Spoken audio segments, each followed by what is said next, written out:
Hi, everyone. Judge Andrew Napolitano here for Judging Freedom. Today is Thursday, June 27th, 2024. Colonel Douglas Macgregor will be here with us in a moment on Ukraine's last chance, what remains of its military, and Netanyahu's paranoia. Colonel, welcome here, my dear friend. We much appreciate your time. In your view, is the United States at war with Russia? Effectively, yes. Sadly, without any formal declaration, without consulting the American people, we are very definitely in a condition of war with Russia. And I think that's what the Russians have concluded. It's very dangerous. And I wish it were not the case, but I'm afraid it is. Is there a rational explanation from the American perspective of the terror that was visited on Russian civilians on a beach Sunday afternoon in Sevastopol? Well, one analysis suggests that the reason for the deposit of cluster munitions from the MLRS weapon system that fell near the beach or into the water and unfortunately killed people and injured several people, including children, is because the Russian missile defense systems worked. They were able to destroy all of the missiles except one, and they actually diverted the last missile from its course, damaged it so that the cluster munitions fell to the earth much further away from the original target. Now, the key thing to keep in mind is that those cluster munitions did not explode. They simply struck people and caused their death, but because they had interrupted the flight of the missile and the warhead, the cluster munitions were apparently not armed, and so at least they did not explode, which would have been a much worse outcome. Isn't that 6 of one, half a dozen of the other? Because dud clusters explode at some later date when they're discovered by a 6-year-old who thinks they're a rock or a baseball. Well, potentially, and I actually was surprised that they were in use at all, because I thought that based on the 91 experience where we saw this happen, saw children in Iraq, even some soldiers who were told to not do it but weren't very smart at the time and picked up these bomblets, lost their hands or were severely injured or even killed. So I thought the whole thing was off the table, but I guess I was wrong. And it may be it's another case of running out of existing munitions and not being able to rapidly restore the arsenal with new ones. I mean, frankly speaking, we don't have very many of these missiles left at this point. And as far as I know, there are no plans to go to shifts on a 24-hour basis in order to make missiles. Why are we? Why is the U.S. delivering to Ukraine a weapon? Well, not a weapon, but ammunition, which is unlawful in 95% of the world. That's a question I can't answer, and neither can you, because we don't know what the orders were that were given. I suspect, again, they ran out of high explosive warheads, and what they had left is what was used. And the orders were, doesn't matter, send whatever we've got to Ukraine, we'll fire whatever is left. It's the only way I can explain it. Here's the Russian ambassador to the UN. Seems to have a good handle on what happened. Cut number 10. Kiev regime, supported by the USA, carried out a heinous attack against civilians in the Russian city of Sevastopol in Crimea. Ukraine launched 5 US-supplied ATACMS missiles armed with cluster munitions. An American Global Hawk UAV was patrolling the airspace over the Crimean Peninsula. There will be measures in response. The Russian Federation will continue to protect its people and its national security until no threat is posed by the neo-Nazi regime in Kiev that was breeded, raised, and financed by the West. Phrases: 1, cluster munitions, and 2, breeded, raised, and financed by the West. How do you think Russia will respond with President Putin's typical patience, or with something that sends a dramatic message? Well, I think your point is accurate in that this is not the first provocation.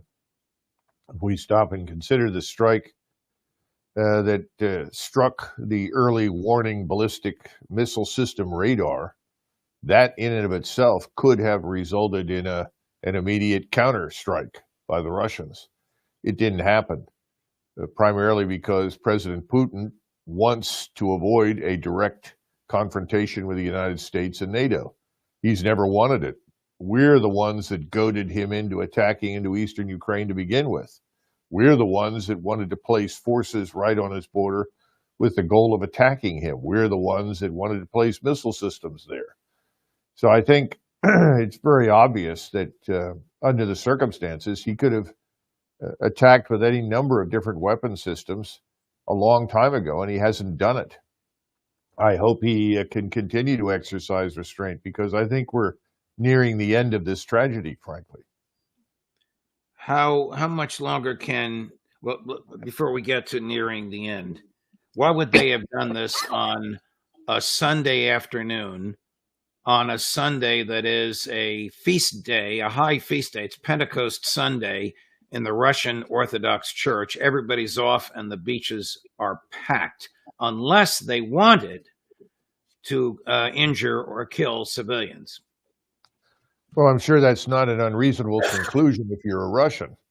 Clearly, one of the things that we have to note is that this regime in Kiev treats Christianity with complete contempt. They've shut down churches. They've imprisoned members of the clergy. So that's unsurprising. This is a very nihilistic, atheistic regime in Kiev, which may be why the globalist elites in Washington and in places like Paris and London are so excited about attacking Russia. They wanted this sort of nihilistic, atheistic approach adopted here in the United States. We know that from experience during COVID. So I guess you have to accept the fact that this looks deliberate. Do you think there's a connection between what happened on the beach in Sevastopol and the attributed to ISIS attack on a synagogue and on a Russian Orthodox church the same day, where a Russian Orthodox priest had his throat slit on the altar of the church? Well, it's a legitimate question. I don't know why the Islamists would have done what they did, except that they were provided with some incentive to do so. I mean, by the Ukrainians? Yeah, well, potentially by the Western intelligence organizations, MI6, the CIA. I mean, obviously, they have the capacity to do that sort of thing. And we've done it before in places like Syria, where we aligned ourselves with the Sunni Islamists to do enormous damage to Assad and his regime. I can't answer those questions. I don't have access to the intelligence on the inside to call it as whatever it may be, but it looks very troubling. And Okay. We have to keep something in mind, that Putin has done an exemplary job of making the Muslim citizens of Russia comfortable. They don't fear any sort of oppression. They're not worried about the Russian state going after them for any particular reason. So there's been remarkable peace inside Russia between Muslims and Christians. So this comes at a strange point in time, and it does beg the question, why now, and why would they do what they did? But I don't know the answer, Judge. I can't say definitively Western intelligence and Ukrainian SBU or secret police had anything to do with this. I don't know. How much longer do you think Ukraine can last? We know that the Biden administration wants them to last at least until November 6th. But what is your view about the overwhelming odds favoring the Russians at this point? Well, if we look at the map, as recently as this morning, we see evidence for the concentration of roughly 300,000 Russian troops in the northeastern corner of Ukraine. These forces are in a position to attack due east and move very rapidly on Kiev at this point. We still have another 100,000 Russian troops up in Belarusia that no one has talked about or mentioned that could be moved south. In other words, they can very rapidly approach the capital and put everything in the capital in range of their various artillery systems. So I think the end is near. The Russians are very deliberate. They're very cautious. They're not going to move forces forward beyond the umbrella of air and missile defense. Everything is being carefully planned and organized very deliberately. So I think that's going to happen. I don't know how the government in Kiev stays in Kiev. I'd be surprised if they did not pull out and move further west. We know they have plans to go potentially to Lvov in the far western corner of the country. So I think this is the end game. There's no question about it. The sad part is that the Ukrainians are now rounding up whatever men they can find. I'm told that they rounded up from in and around Odessa 3,000 to 5,000 men. Now, I don't know how old they are. Some may be boys, some may be old men. Who knows? But they're definitely scraping the bottom of the barrel, and they're going to throw these people into Russian gunfire. They'll just be killed. But that doesn't seem to matter very much in Kiev. It doesn't seem to matter in Washington. Do you think that President Zelensky hangs on and is present at this end game, or the Russians just won't deal with him and maybe the Americans want him to go at some point? We have assassinated people before that when we decided they were of no further use to us. We can go back to the historical record all the way back to Diem in Vietnam, as you know, Judge. But I would have thought that by now someone inside the Ukrainian military establishment would have stepped forward, at least, with some concern for the remaining lives of Ukrainians, and put an end to this thing. And I think that's something the Russians have looked for, but it hasn't happened. And part of that reason is that Western intelligence services, again, SAS and others, have done an excellent job of protecting Zelensky from any potential inside threat. So I guess he'll last at least until he's killed as a result of eventual Russian assault on Kiev. Before we switch over to Israel and Gaza, here's President Putin predicting that the West will get rid of President Zelensky when he no longer serves any Western purpose. And there is a decision of the Constitutional Court of Ukraine of 2015, which says quite clearly that the term of the Ukrainian president is 5 years, no more nor less. What are we even talking about? In the West, I think they just don't want. The West just doesn't want to change a president for a different figure. It's obvious that they have their hands full with other things, and it's Zelensky who'll be charged with making all the unpopular decisions. And after they are done with him, he will be replaced. After they are done with him, he will be replaced. If history repeats itself, can this last another year? It seems hard to believe that it could last beyond September, but I don't know. Again, if there's no one willing to step forward and say, enough's enough, let's come to some sort of arrangement, and right now no one in Washington wants to do that, certainly not before the election, because that would compel them to admit failure and defeat. Right. No one in London or Paris seems willing to do that. Now, there is a possibility that you could see a change in government in Germany and France. If that change occurs in the fall or sometime before November, then potentially, yes, you could see this thing end. I think there would be a willingness to negotiate on the part of the Russians with a collection of European states that have said, enough's enough, this needs to end. But I don't know, Judge. There's not much left of Ukrainian military power, let's be frank. Right. We're seeing Western, what's the right word, contractors and potentially Western soldiers in civilian clothes or the uniform of the Ukrainian army operate these more complex systems. And the Russians know that. They're going to try to destroy them. They shot down that global hawk that was responsible, at least in their minds, with coordinating this latest strike. So I think the Russians are now going to look for every opportunity to disrupt the command control intelligence, surveillance, reconnaissance capabilities that we bring to bear.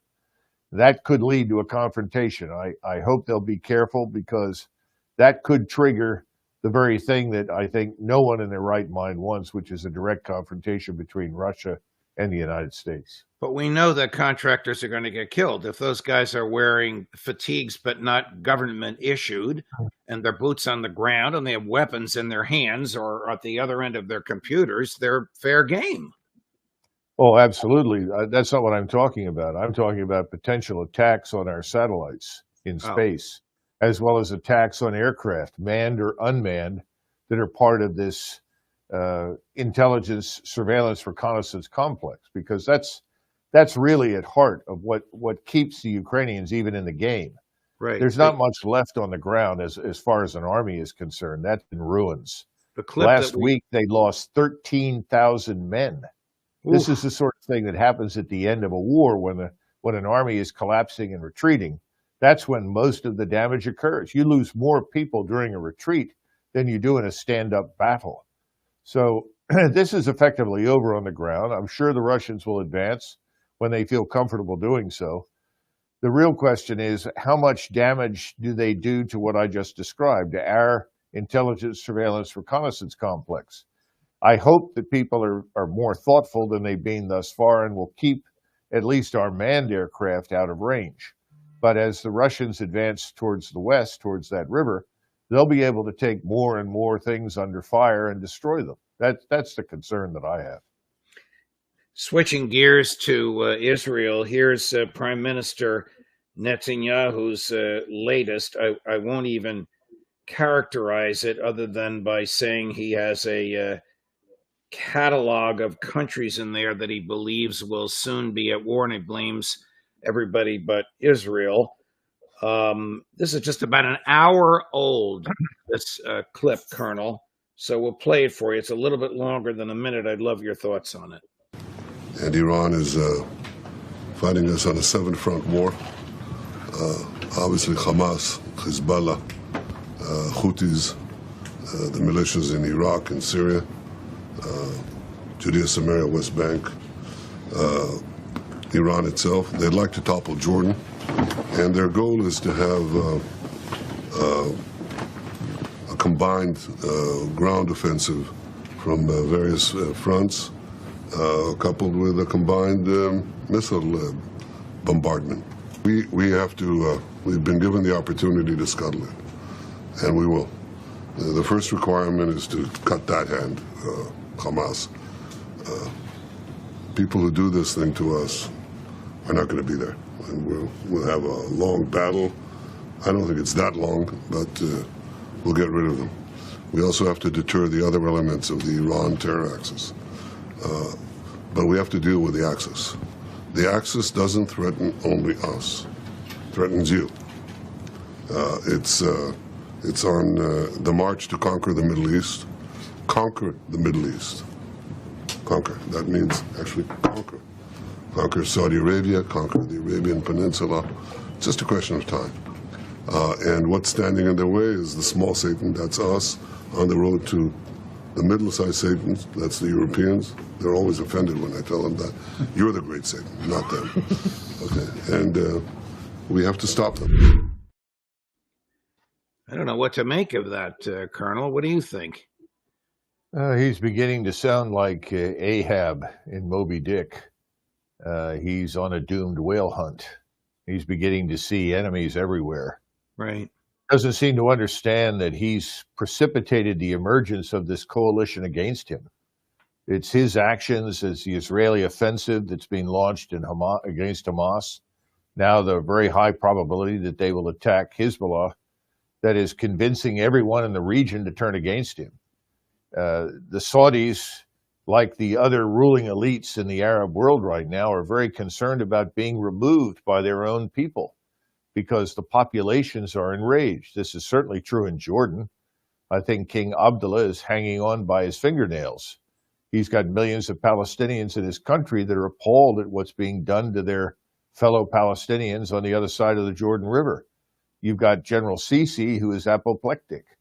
We have been bribing him, willing to forgive his $180 billion debt, national sovereign debt, in return for taking in the Palestinian Arabs that are being driven out of Gaza. He's incapable of doing it. He understands that if he does that, he's going to be seen as a traitor to his own people. And that's a pretty good description of the way many Egyptians feel about him at this point. Everything is coming apart in the region. And as you point out, he's blaming it on everything and everybody but himself and the actions of his own country. And it's very interesting when he attributes this desire by the Iranians to conquer the region. The Iranians are not equipped to conquer anything. They can't project their own military power very far at all. They build up the arsenal of rockets and missiles, much like Hezbollah, for the same reason, to deter the Israelis. But they can't march into anything and conquer anything. So the only people in the region who are capable of conquering very much right now, at least their neighbors, is Israel. And they are viewed as waging this war for Jewish supremacy in the region. It's entertaining to listen to his description as, once again, the permanent victim. And that's something that he keeps insisting is the case, that he and Israel together are permanent victims. But right now, the rest of the region and the rest of the Islamic world sees them as the offending force. They see their own people being murdered and turned into victims. They don't agree with the Israeli assessment. And we are standing behind Israel, continuing to provide unconditional support for whatever Mr. Netanyahu wants to do. And unfortunately, at this point, it seems to be a willingness to destroy the entire region. In the meantime, Phil Giraldi reports from a source that the Israelis have used phosphorus to destroy an entire village of people in Lebanon. I wonder if we paid for it. I wonder if we supplied it. Well, we do have white phosphorus in our inventory. Normally, we use it to mark a target as opposed to burn down a village, but it can be used for that purpose. White phosphorus is terrible. I mean, I've seen people with holes in their arms where a very small droplet of white phosphorus fell on a soldier's arm, and you could literally see right through the arm. There was the arm was melted in most respects. I mean, it's a horrible weapon. So I can understand why people would be horrified by that. But at this point, if you're an Israeli, you take the position you are the permanent victim. The world is against you, and anything you do to anyone who is your enemy is justified.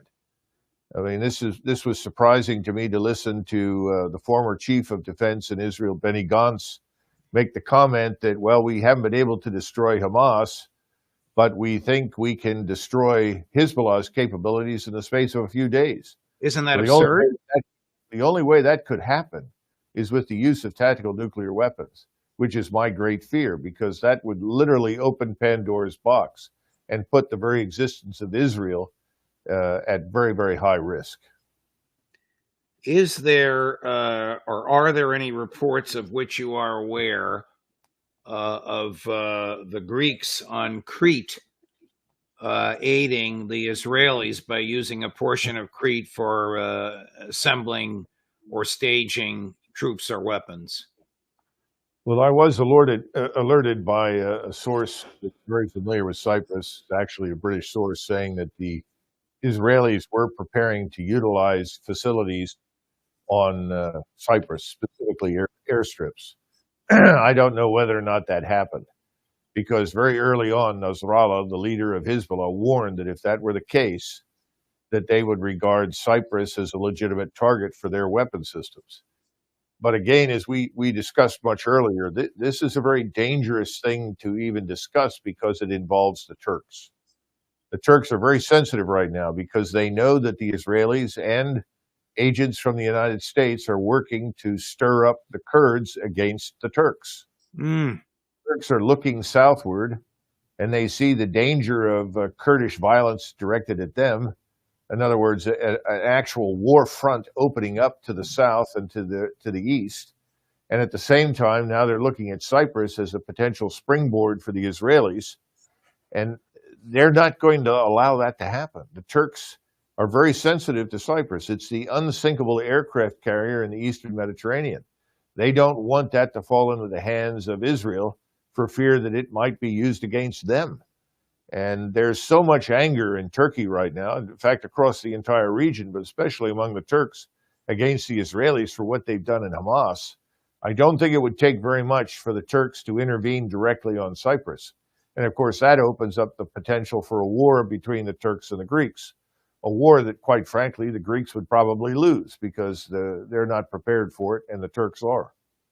Here's President Erdogan just 2 days ago.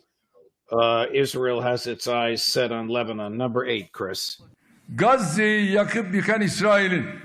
It is understood that Israel, which has burned Gaza to the ground, has set its sights on Lebanon now.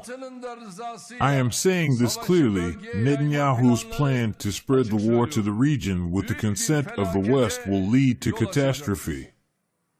The Islamic world and brotherly countries in the Middle East need to react to this bloody plan before the West. We should not provide an opportunity for this. Turkey is with the brotherly people of Lebanon and its state. I invite the other countries in the region to stand in solidarity with Lebanon. Is this domestic political pap or credible? It's a little of both. Clearly, he's talking to his own population because they are admittedly disappointed in his failure to do much on behalf of the Muslim Arabs in Gaza. And Erdogan has talked a great game. He's talked about doing many things, but thus far he really hasn't acted decisively.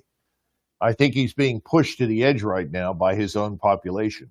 At the same time, he's also stating the truth. Netanyahu is expanding the war.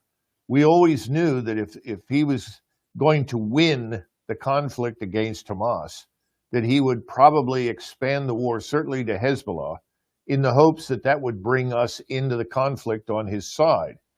And of course, that means bringing Iran into the war as well.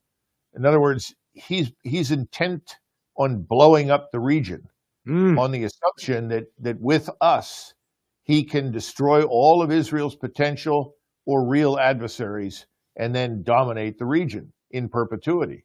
I think it's a very dumb idea. It's a very dangerous idea. But the first thing he should be concerned about, preeminently above all things, is the survival of the Israeli state. That should be our concern at this point. Israel's going to have a tough time surviving in a region where virtually everyone is aligned against Israel. And though we have a lot of military power, I don't think the American people are willing to launch intercontinental ballistic missiles at everyone surrounding Israel. I think, in fact, we'll try to limit the conflict to the conventional level. And that means air and naval power. And air and naval power cannot win alone. And we know that from experience. There will be no ground assets from the United States. And the Israeli ground force is in pretty bad shape right now. It's been severely damaged by experience in Gaza, and it's taken losses in northern Israel. And I would expect those losses to climb if he expands the war into southern Lebanon.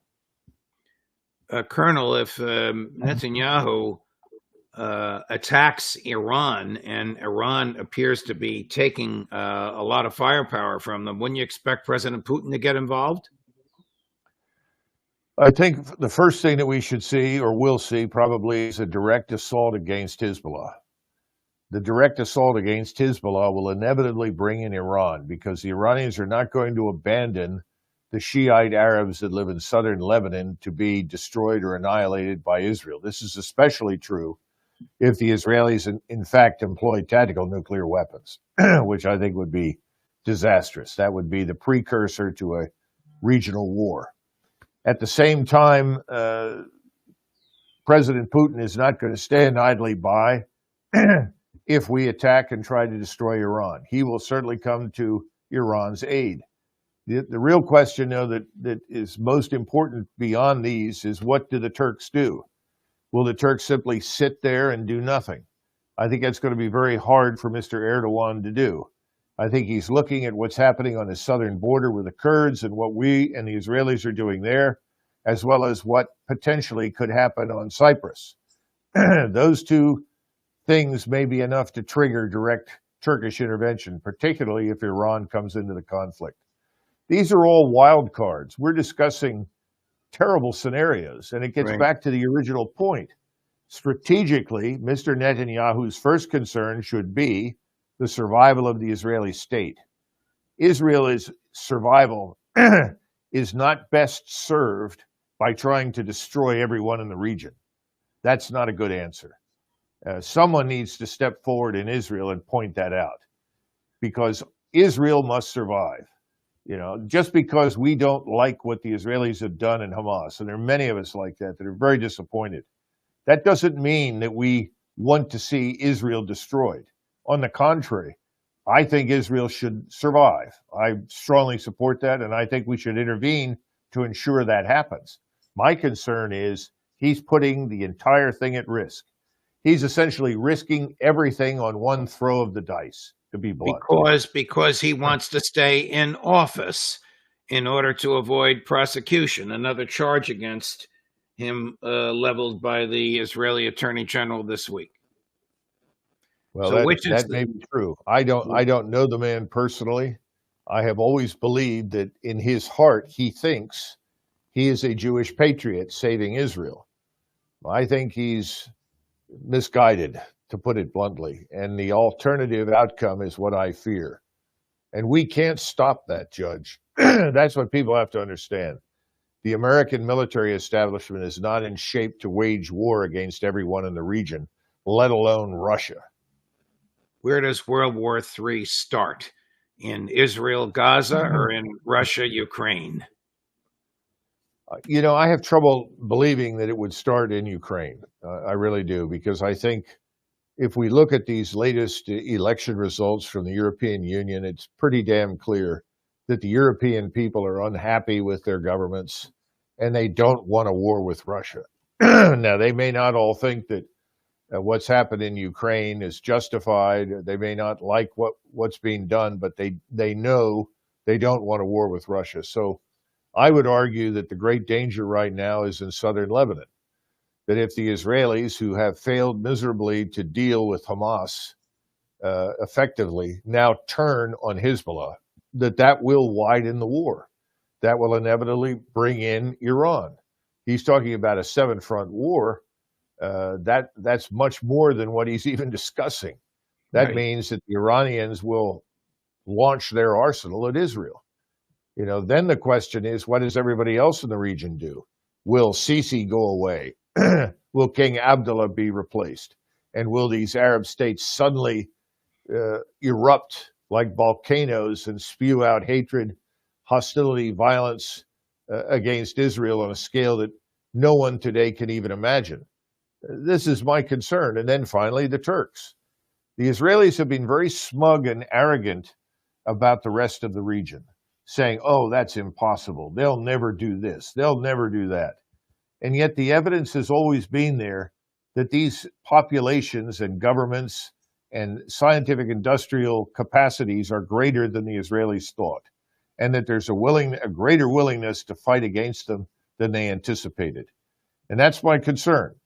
Everyone is miscalculated, and here we sit waiting for the volcano to erupt that could ultimately engulf and destroy everything. I hope not. Colonel, you've been very gracious to spend all this time with us and to analyze both of these conflagrations with such depth and clarity. Thank you very much, my dear friend. Much, much appreciated. I hope we can see you again before the 4th of July, a week from today. All the best. Thanks, Judge. Happy 4th if we don't. And back at you and your family. Thank you.